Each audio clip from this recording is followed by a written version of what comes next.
যেখানে সেখানে তামুক রাখতে একটুও করে না ভুল। কখনো তিনি সুপারম্যান, আবার কখনো তিনি তামুক রেজাউল। গ্রামের ভাষায় অভিনয়ে যশোর জেলার ছোট্ট একটি গ্রাম থেকে এখন আজাইরা পাবলিকে মেতেছে পুরা দেশটাতে। মাথার চুল নিয়ে তার দুঃখ কষ্টের শেষ নাই, মনের মাঝে তার প্রচুর অভিমান। জোয়ান হয়েও বৃদ্ধের পাটে অভিনয়ে সবাইকে হাসায়, নাম তার চাচা কুরবান। পরিচয় করিয়ে দিব এই আজাইরা পাবলিকের প্রতিটা নাটকের সেই তার কাটা ডিরেক্টর। পরকীয়া সালিশে তিনি দক্ষ, তিনি মাতব্বর মশিয়র।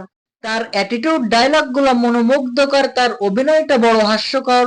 এখন তার ক্যারেক্টার জার্মান ডাক্তার, পুরা ইউনিটের মধ্যমণি তিনি, নাম তার কবির ফয়সাল। পাগলামোর অভিনয়ে পুরো নাটকটা মাতিয়ে রাখে, কখনো নারী বা কখনো ভূতের রাজন। বন্ধুর বউয়ের সাথে পরকীয়া করে সবসময় ধরা খায় জীবন।